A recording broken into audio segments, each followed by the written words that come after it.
Hello, I am Vin Martin Obiora Ilo, welcoming you to another edition of our program. Today, let's start with a few reactions from our last program that focused on taxation. Our first message is coming from Abdullahi Ogala. Abdullahi Ogala is from Maraba. My question is, he says, does the federal government not have the power to question or deal with state governments when they tamper with local government funds? His second question is, why can't the Constitution authorize INEC to conduct local government elections to guarantee autonomy of the local governments, instead of governors appointing touts they can control and that way ruining the local government system? And he says, how can the federal government monitor the activities of state and local government to ensure democracy survives? God bless the Federal Republic of Nigeria. Well, I'm sure this was to do with some of the things our guest had said about the effect of local governments on the economy of the nation and development of the nation. Well, I don't know if the federal government has all those powers, but maybe the senators and the House of Rep members are listening and they will do something to look at these issues that a lot of Nigerians are complaining about. Our second intervention was from James Alumi. He says, I was watching your interaction with a gentleman concerning tax payments. I suggest that they should make payment of taxes give you access to your phone. If you don't pay your tax, you can make a call with your phone. That way many Nigerians will pay taxes. Well, that's up to the federal government. I don't know how they're going to do that. I don't know how they're going to collaborate with the telecommunications company to make sure that people who don't pay tax can make calls. Because it's looking like calls these days are the most important things in our lives. And now to some of the events of the past week. President Bola Ahmed Tinubu on Friday returned to Nigeria after attending the 78th United Nations General Assembly, which ended last week. There were speculations as to the whereabouts of Mr. President, whose last official engagement was about a week ago on the 22nd of September in New York. Whether it is right for Mr. President to conceal his movement is a matter of debate, but I think it's only right that the president's handlers owe a responsibility to Nigerians to give them information about their president. It will be recalled that at the just concluded UNGA, the Nigerian leader addressed the General Assembly and called on world leaders to join African nations in tackling its challenges. Tinubu, as chairman of the Economic Community of West African States, ECOWAS, solicited help to re-establish democratic governance in a number of nations in West Africa in a manner that will also address the political and economic challenges confronting those nations, including the violent extremists who seek to foment instability in the West African region. While in New York, the president also met with investors in the U.S. on the need to boost foreign investment in Nigeria.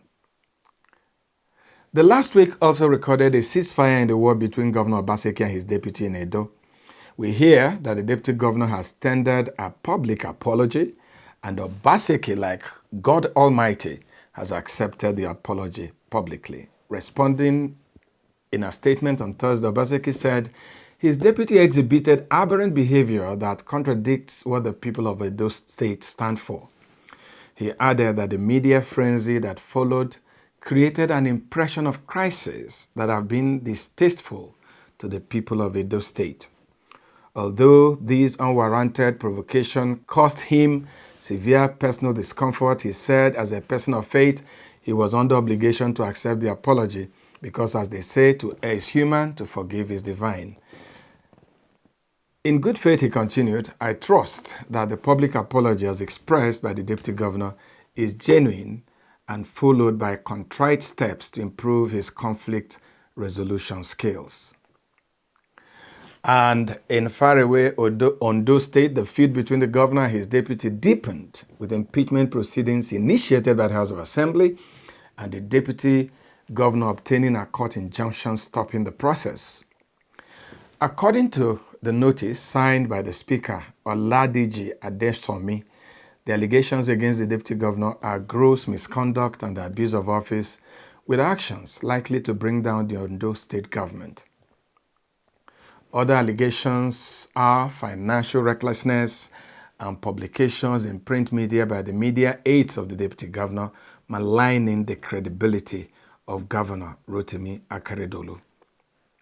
Well, we hear some political leaders are wading into the matter to find a pathway to resolution. However, my advice to Governor Akeredolu is very simple. You just came out from the shadows of death. It will be wisdom to leave vengeance to God.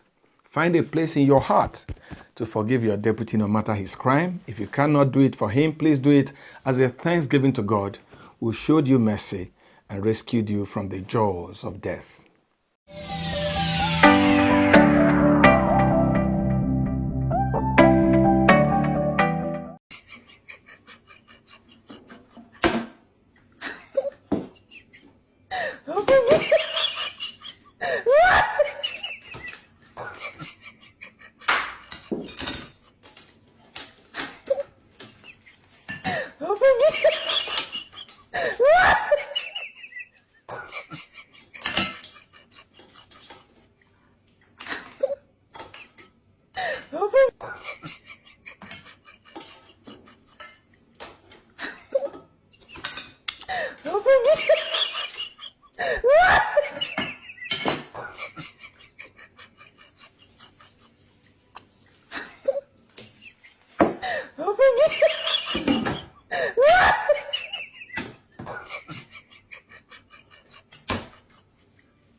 On October 1st, 1960, Nigeria got an independence.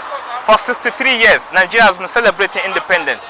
Today we are on the street of Abuja to ask Nigerians on their opinion why should Nigeria celebrate the 63 years anniversary.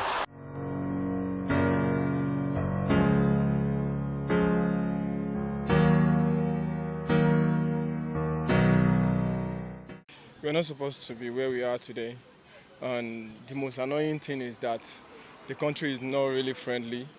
First of all, let's talk about the kidnapping. It is not safe in Nigeria. So why are we celebrating 63? We are supposed to, come out and speak out to the government. We just have to end bad government first. Then I think work towards the kidnapping as well. Then we also have to make changes based on our economics. Things are not really going fine. Foods are expensive. Transportation, the fuel is high, and there is no change in labor. There is no change. You go to work, you still earn the same money you have been earning for long, and you use transport about 60K. So how much? What are you celebrating? There is no reason to celebrate. We're supposed to be sad. And based on what is happening in the country, kidnapping, banditry, this like all over the nation, all the region, there is a crisis. So there is no means for any celebration. To my own understanding, or in my own opinion, even if we are going to celebrate, the celebration should be a low-key. Because actually, the whole country, everybody in Nigeria is hungry. Despite some of us, or some of the Nigerian people, knows that probably this government is on the track. But despite that, everybody is angry. And we are where we are today because of everybody. For Nigeria to change for better, everybody must change for good.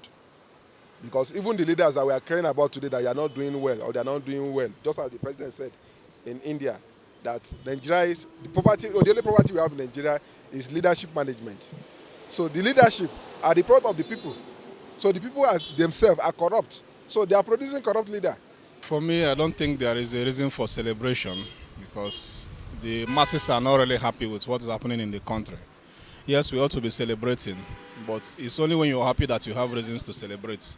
People are complaining. There is no household you go to and there is no one form of complaint or the other. So the issue is that the policy making bodies are not really helping us. There are policies they make. One is policy making, the other one is implementing of such policies. So if they make the right policies that will affect the citizens, implement such policies, and make the country a better place for us, at the end we'll have reasons to celebrate. The celebration, what would they do? Well, like me, I don't understand them because we Labour, they plan to go strike, and this is very, very difficult. No work, fuel, this is subsidy, no, we will not see anything. People is going, there's no fuel, there's no, this thing, everything costs for market. Rice now, 50,000, 47,000 naira. So the celebration, I don't think that people will be happy to celebrate it. Many Nigerians have expressed their opinion why should Nigeria not celebrate the 63th anniversary. Well, as Nigeria celebrates independence on October 1st, the Nigeria Labour Congress will be embarking on an indefinite strike on October 3rd over the removal of fuel subsidy, minimum wage and the hardship faced by Nigerians. In Abuja, Nasiru Usman reporting for Signature Show.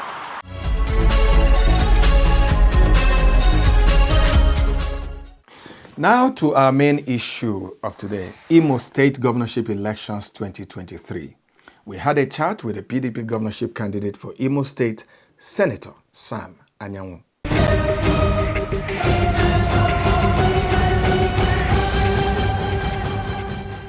My pleasure to welcome Senator Sam Anyanwu to our program.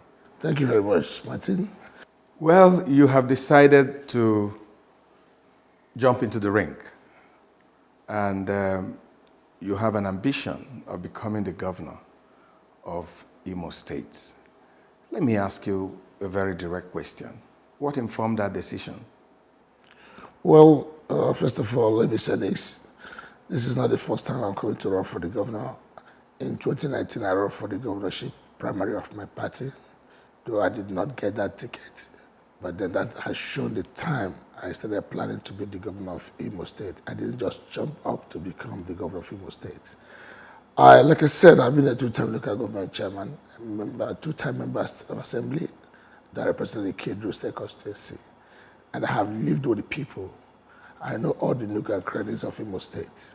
I understand the pains Imo people are going through now, especially the younger generation. Imo is a government-driven economy. Our civil servants are suffering. Our farmers are suffering. Nothing is working.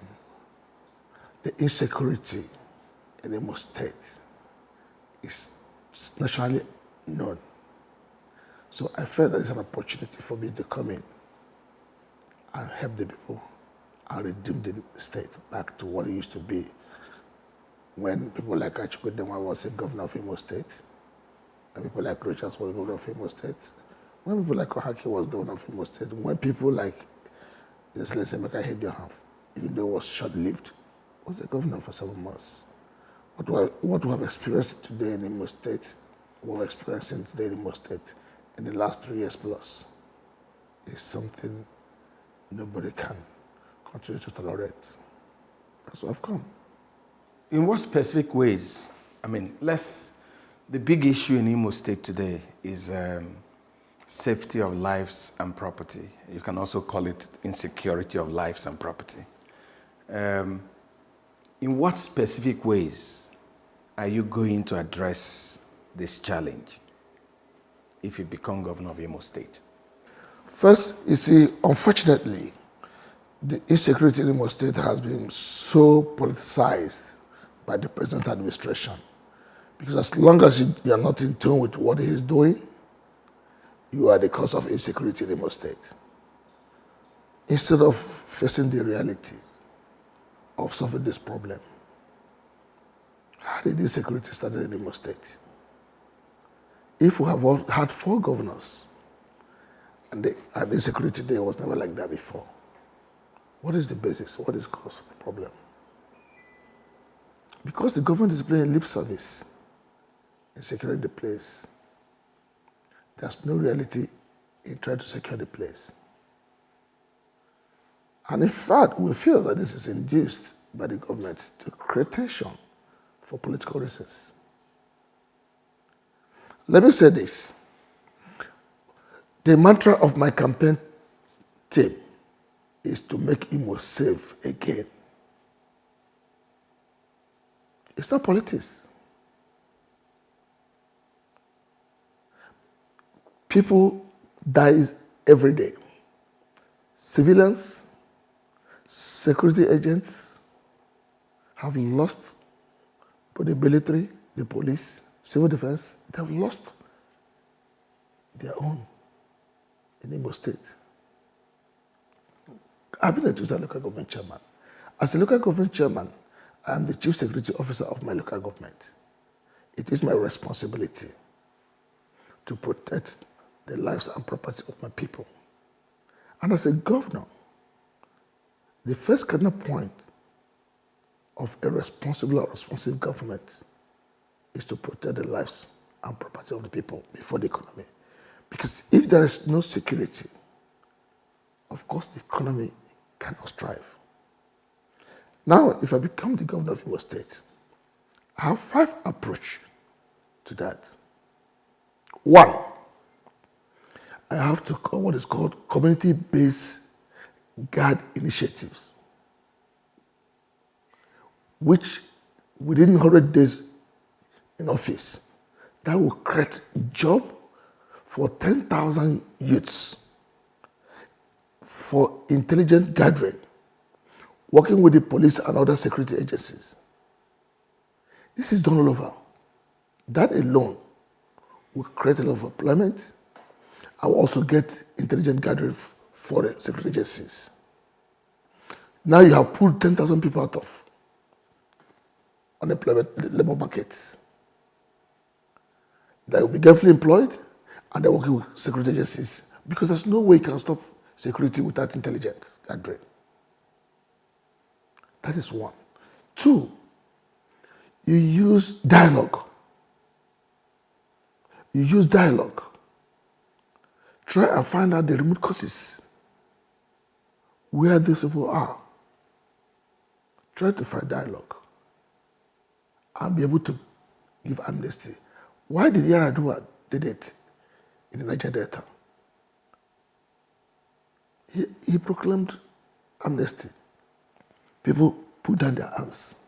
Today, some of those Niger Delta youths are trained in different fields, in engineering, underwater welding, and all that.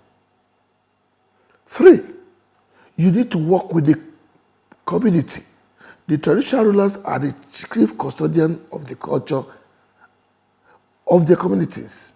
They have president generals. You have the churches. There must be a consensus. Every community knows 1 or 2 bad people in their communities. Working with these youths that will be employed as civil guards under the community-based civil guard initiative. That way, you'll be able to reduce insecurity to the minimal level. The present government has spent so much money, or says it has spent so much money. They said they have funded the security agencies, they've done a lot of intelligence gathering. What is going to be the difference? I mean, from what you have told me and what is on the ground? I've already said that. It's not about buying vehicles and giving to security agencies. That is not it's beyond that. What mechanism are you using for the intelligent gathering? When you have a community-based guard initiative, what it means is that within 100 days, if you can be able to employ 10,000 youths in all the communities, we have about 637 communities in Imo State. And if you be able to employ 10,000 youths as community-based guard initiatives program, That way, you have enough number to get intelligence gathering for the security agencies. You also said that the present governor is playing politics with insecurity in Imo State. And the governor says that the opposition is actually fueling insecurity in Imo State. That is what I wanted. That's what I'm telling you. You see, security is it's a very serious issue that you don't need to play politics with. When he came on board, he first accused the former governor, Richard Okorocha, as the one causing the insecurity in Imo State. At a point when they look as if they want to reconcile, it was no longer Richard Okorocha. It was Ararume. At a point when they reconciled from the same party, it was no longer Ararume. It became Uchenwosu, who at a point was kidnapped, arrested inside the church the day he was giving thanksgiving for the murder, and whisked away, handcuffed, showcased, which the video went viral, that it was sponsoring insecurity. Today, Uchenwosu is working with them. It's no longer the one causing insecurity in Imo State.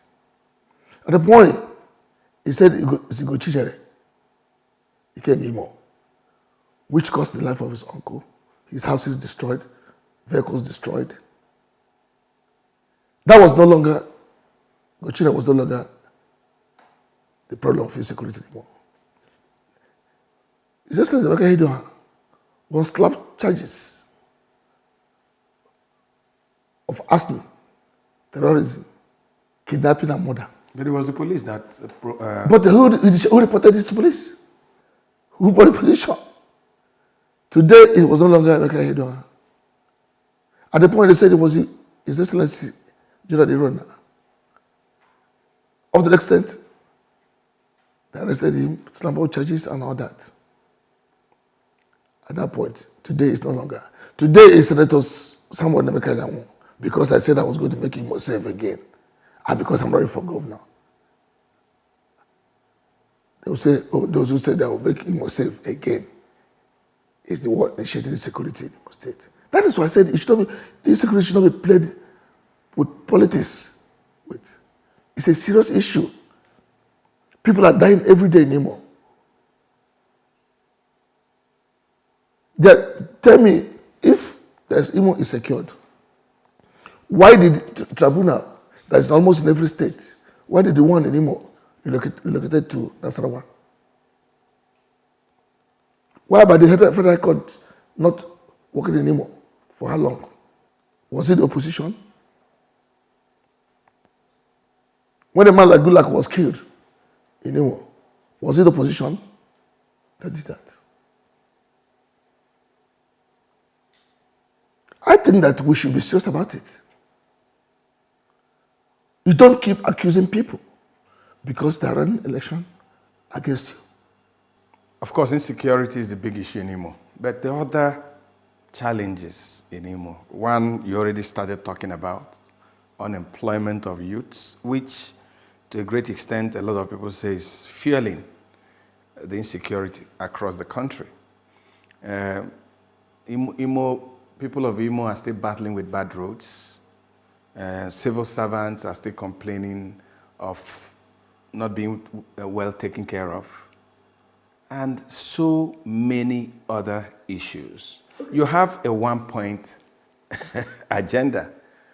How are you going to bring in... This is one-point agenda, 8 tenets. It's all-encompassing. But the basics is to secure the state. When you secure the state, the economy of the place will thrive. I'll give an example. I was a local government chairman. Within my tenure, because I was democratically elected, and that is what I'm going to do. If I'm sworn in as the governor of Imo State, within 6 months, I will conduct a true democratically elected local government council. One is because we have 27 local governments in Igbo State. If you have a democratically elected local government system, what it means is that you have 27 local government chairmen, you have 27 vice chairmen, you have 305 councillors, you have 5 supervised councillors in each of these local governments. You have SECLOG, Secretary to Local Government. You have lawyers who are into the chairmanship of the local government. Then you have every local government chairman is entitled to 10 SAs. 10 by 10 times 27. That will give you 270.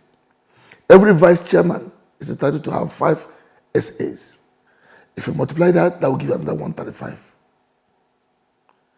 Now, I'm talking about, you have 554 development centers multiplied by 5. If you put this together, that will give you about 1,501 direct employment in the local government system. And what it means, 1,501 families gainfully employed. I'm not talking about the indirect employment, which has to do with drivers, cooks, security men, and all that. And what is the multiplier effect? None of those people that does not have average of 3 members in a family, or 4, as the case may be. So if you multiply over 6,000 people are out of the job. Meanwhile, the allocation that comes to this local government still comes every month. Where is the money going to? If you go to local governments, it's like a graveyard. Nothing is happening. That is one. That you can imagine when 5,000 people in all the local governments gets employed. You have reduced unemployment in Imo State. Plus the 10,000 youths that have engaged into the community-based guard initiative program. I'm not talking about 10,000 people that were employed, that they are fully getting their salary every month, they were discharged, which I intend to return back when I become the governor of Imo State. You're going to bring back those that were disengaged by this government? But the former government, probably not this government, they said this government refused to absorb them. But they were properly documented and employed by government. For me, if I become a governor, whatever this governor could not complete within his tenure, I'm not going to condemn that. I'll complete that and improve on it. Because it's the state money. This idea of having uncompleted projects because you are not the one that initiated it, I would not do that. When I was local government chairman, I made uncompleted projects and I completed them. So this is what we're going to do. We need to bring these young men and women out of the streets by making sure they're gainfully employed. Imo is an oil-producing state. We also enjoy the 13% derivation. Now look at the oil-producing communities in Imo State. Look at Ohaji. Look at Ebema. Look at Tuguta. That money is meant to service those areas because they are the hand that laying the golden egg. When you watch television, you see the present government exhibiting projects that they have executed in the past 3.5 years. Are these projects not in Imo? Or are you saying that they don't exist? What are the projects? Can you tell me the projects? The Olu Road, Federal Road, that was initiated by Rochas Okorocha before he left office. It's a federal road. The Owodokiwe Road, Federal Road. The Mbisi Umahia Road, go and see for yourself. Which other project? Which other road project in Imo State? These are federal roads. What about state roads? What about the roads in the hinterlands? What about the roads within the municipality? Go and check. Give me a record. I want to say. So, you have a problem with a governor intervening in a federal government road? I don't have a problem. What I'm saying is that people do federal road and that money is being refunded back. If it's refunded back, use it for the roads, it's state roads. By right, it's the responsibility of the federal government. But if you think you have enough money to do that road because it's important, you do it and it's being refunded. It's the state money. You use it to do other projects for the state. The refund is not automatic. It takes some time. Well, have you made your search to find out whether it has been refunded or not? No, I'm just saying that. But I'm telling you. Are you telling of course, that it's been refunded? It has been refunded. By the way, even if it's not refunded, does it mean that it's only roads they're going to do, federal roads they're going to do in the Muslim as a government? The answer is no. What about those projects? What about public schools that are begging for renovation? What about the health centers? Since the local government doesn't have any money to do those projects because they don't receive the money. Because there is no democratically elected local government system, which is the nearest government to the people. People don't have any reason to come to the state to look for contract from the state government. When I was a local government, I was given a contract. I tied the road. I built schools. I created jobs. Okay, let's go to other areas of government intervention. What plans do you have for education in Imo? Well, you see, first of all, I said to myself that Imo, Abia, and Anambra to the extent, in the southeast, Imo comes first when it comes to education. Because our people are not big traders, are not big business people. What our people does is that every family want to make sure they have or produce a graduate. Our teachers are not motivated. The public schools are dead. That's why people run to private schools. First, I'm going to declare a state of emergency on education.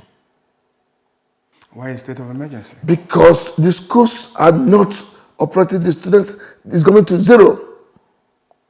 We need to encourage and motivate the teachers so that they can be able to sit. Most teachers today are traders because some of them don't receive salaries. Some teachers have not received salaries in the last 13 months. You've seen them come to television to complain, like civil servants. So we must make sure that the primary schools will be able to compete with private schools. Some of us went to public schools. I went to school, Naba, was a public school. When I came to high school, I went to Central School, Abimo. It's a primary school. We are competing. How many private schools do you have then? I am sure you went through the public school, primary school, which is the basics. So we must tackle that head on. Go to a place like River State. What Governor Wike did there. All the primary schools looks like a secondary school. That way parents were happy to send their children to school, to the public schools. And by the way, what does it take to renovate these schools to a standard befitting for our pupils? If you go to some of the primary schools, don't have school chairs. Some people are reading under the mango tree. In Imo State? Yes. Go and check. Rogers tried to do that. He came and built some of the schools.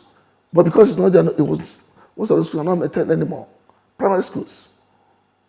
Are you thinking about agriculture?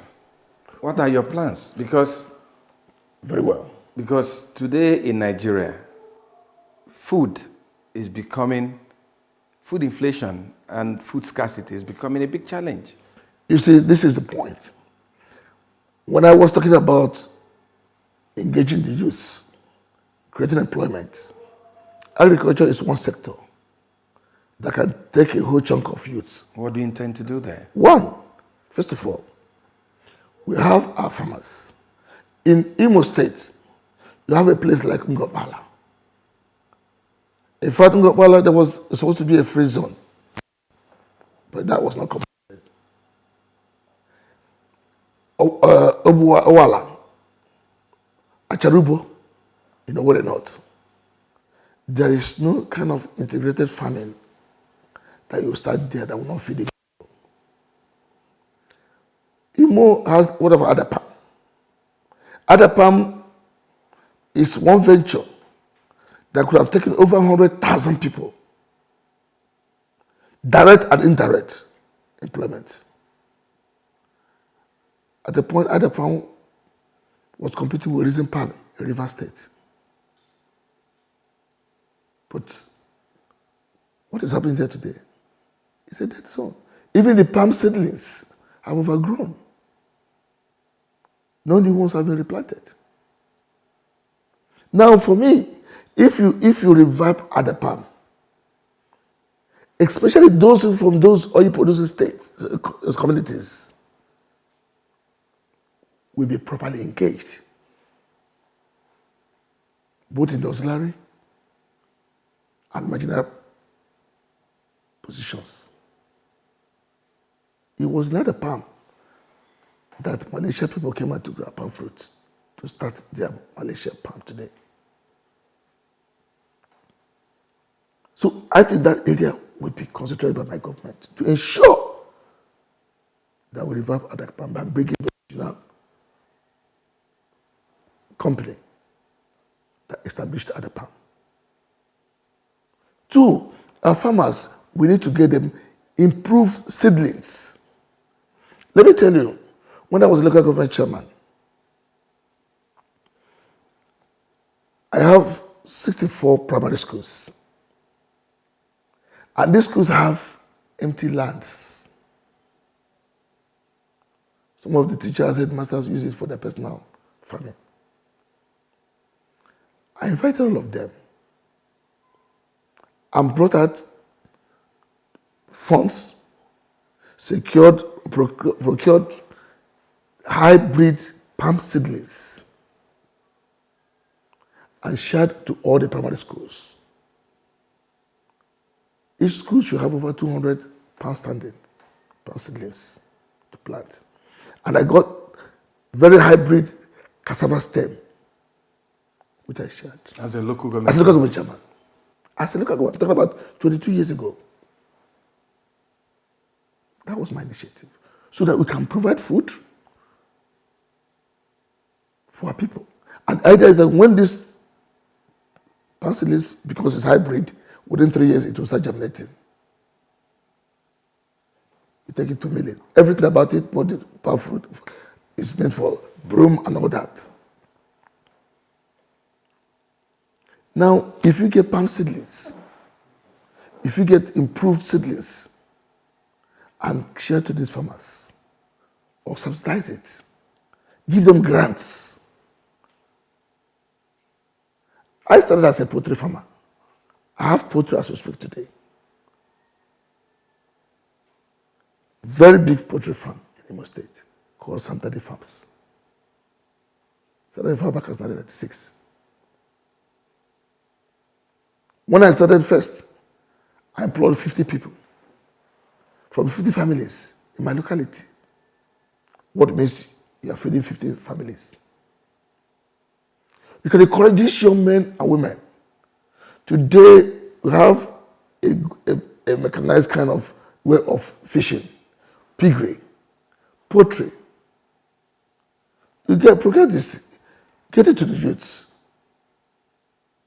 These are things that within a period of 6-7 months, they will start getting the profit from those products. Government can help them to do a buyback.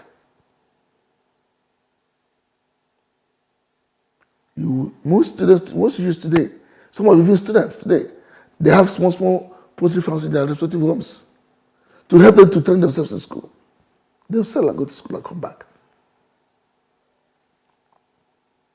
So I believe that agriculture, world over, when you talk about food security, when we have arable lands, luckily for us in Imo State, we have very fertile lands that can grow anything. Imo State, like a lot of states in the southeast, and when you talk about people like Jimwobodo, people like Sambakwe, they built a number of industries while they were governors, brought in a lot of businesses.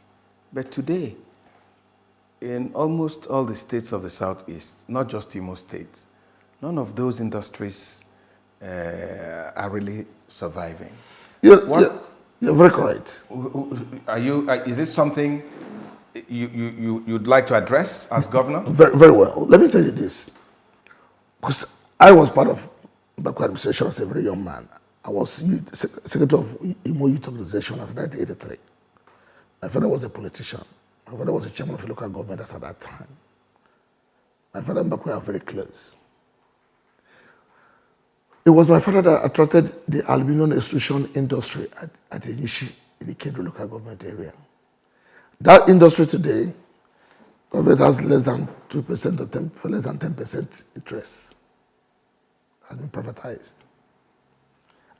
It's about the only industry that is still operating today in Imo State, the aluminum extrusion industry at Inishi. Mbakwe brought the glass industry at Aba. Mbakwe brought the paint industry at Bise. Mbakwe developed Avutu farms. Mbakwe brought the shoe industry in a way.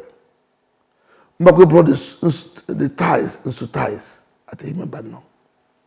Mbakwe even at a point brought in the power plant at Amarako in the Serambod local government. It's when the government is focused. And when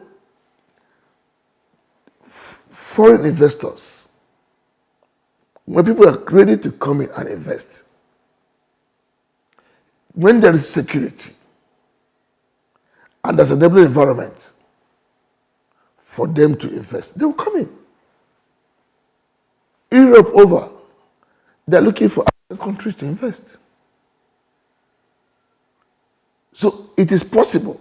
Sometimes people will tell you that government has no business doing business. I disagree. If you establish that and have proper management, devoid of corruption, those industries, do you know how many Imolites that were employed? Some of them are business. Apart from the direct employment, what about the business content? The aluminum extrusion industry, people come from Lagos, Ibadan, different parts of the country to come for the products, the aluminum profiles from that industry, which was at the point was the best. Trailers were coming, drivers were coming. Crests the economy of the place, grows the economy of the place. It's managed by Indians now. So there's something wrong. They're creating under very serious supervision. These industries can come back. All you need to do is to get the modern set of arts equipment. Because the structures are there. A number of people in Imo complain about a lot of division in Imo. I've heard people from Imo talk about Imo in the past, where everybody worked together for the good of the state. And a lot of people complain of being marginalized, discriminated against. Well, As governor, yes. how will you make every Imo son or daughter have a sense of belonging, have a buy-in into the Imo dream? That is simple. How simple is it? By doing what is called citizen participation in governance, Break it down for me. including youth. Yeah, because you don't just, in those days, when the projects are to be cited or budgets, you invite the zone's communities to look at what they want. They will participate in the projects to be executed in their state. You just like what I'm trying to do now. You do economic summit, bringing sons and daughters of Imo who have their businesses outside the state, even outside the country, giving them a sense of belonging, guaranteeing them their business will strive. What kind of How incentive? did we bring in people from Alaba International Market in Lagos to come and invest? Why is it Imo? Why is Innocent Motors doing very well in Newi? What about Risco? Are they not industrial? Are they not, librarians? There's nothing wrong with doing that, because you have to give them a sense of belonging. You have to carry them along. You have to create motivation by building roads, those infrastructures that can make them. And again, when people participate in governance and have belief in that government, and the only way you can do that is by having a free and fair elections where people will freely elect their leader. When people elect, they believe in their leaders. That is the truth. Why am I mentioning Achikudemwa every day? Because I was in that government. Why am I mentioning Richard Sokorocha? I was part of that government. Why did I mention Richard Hakim? I was part of that government. Even as a local government, during the time of Hakim, as a member of House of Assembly, I traveled over 8 countries of the world on parliamentary exchange programs. Because knowledge is gathered from everywhere, not in one place. Today, what is happening? I don't know. Do you the same thing? When Achiko was a governor, he taxed every local government chairman. We went to Songhai farms in Cotonou, Republic of Benin. Today, some of the local government chairmen then had businesses in farming. That was how we brought Songhai farms in Imo State. Today, the place has been taken over, shared to build estates. Look at the younger generation. Look at the zoo, which is for tourism, for younger ones. The place is gone. And then talking about tourism, Imo, like you have pointed out, is like a hospitality hub. Yes.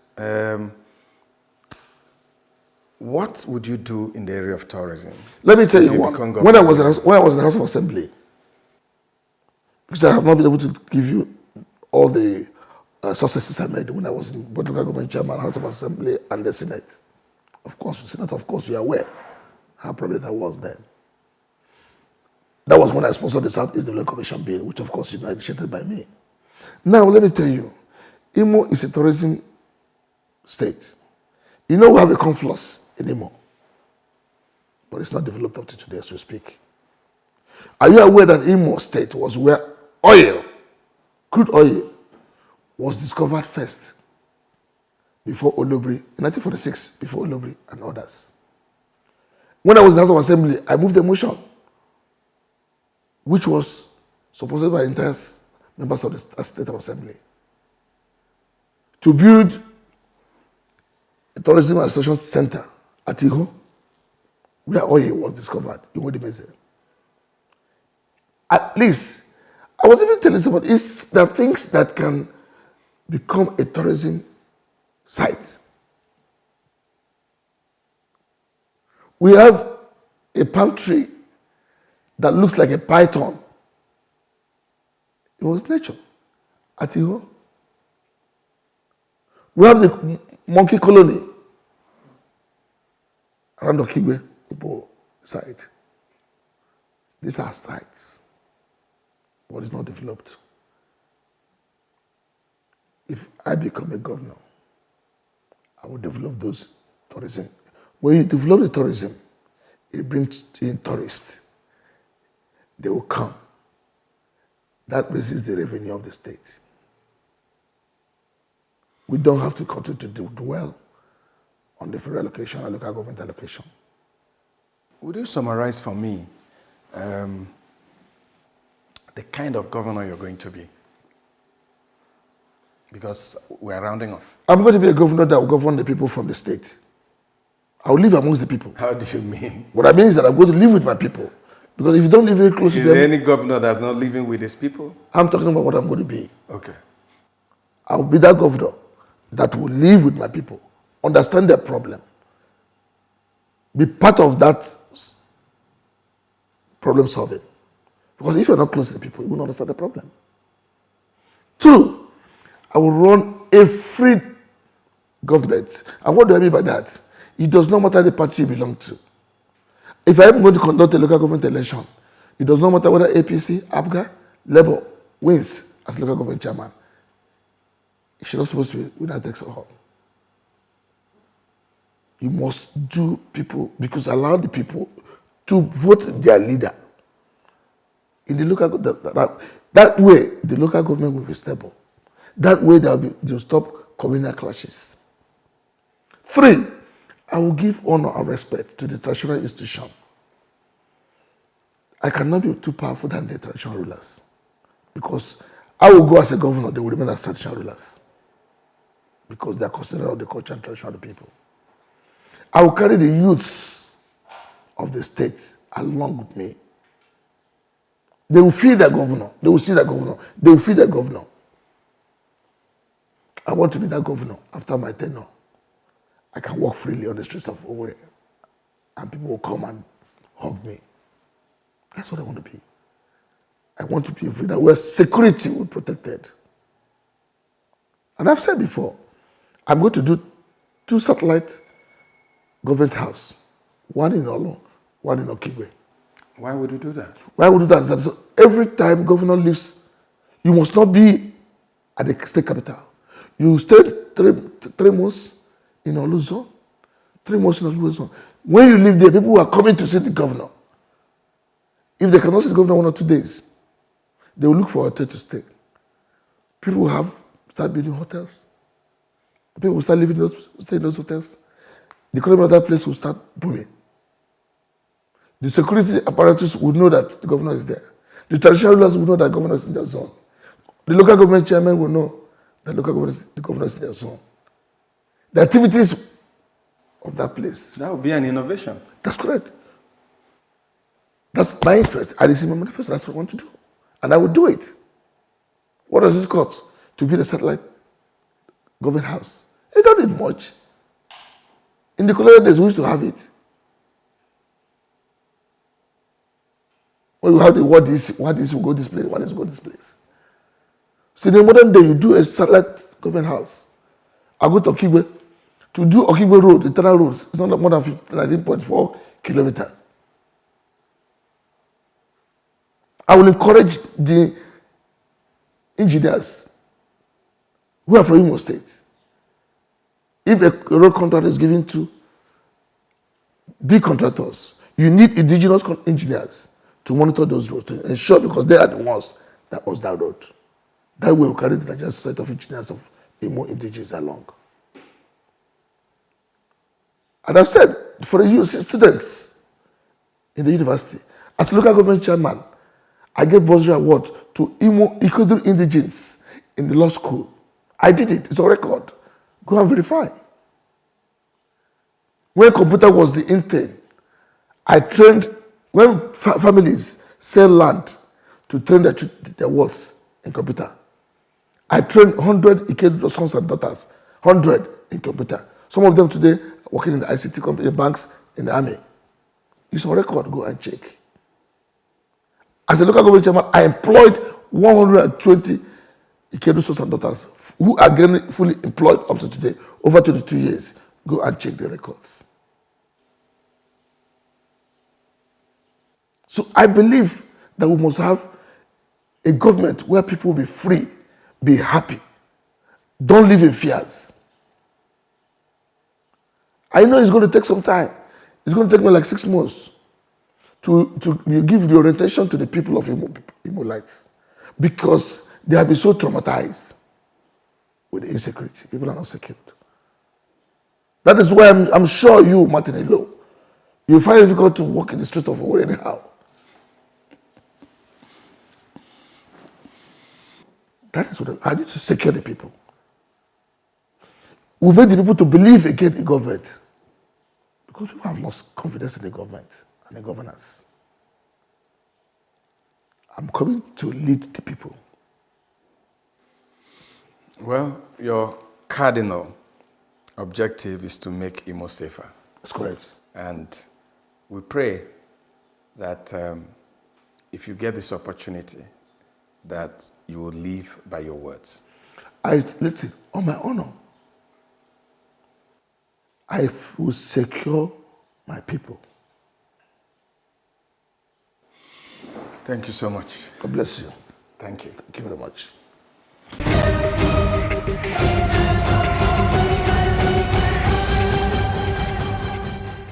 That's Signature Show for today. Remember to drop us a line at info@signaturetv.com and follow us on our social media handles. Make sure you go to signaturetv.org to watch today's program and our other programs. Thanks for watching. I'm Vin Martin Obiora Ilo in Abuja, Nigeria.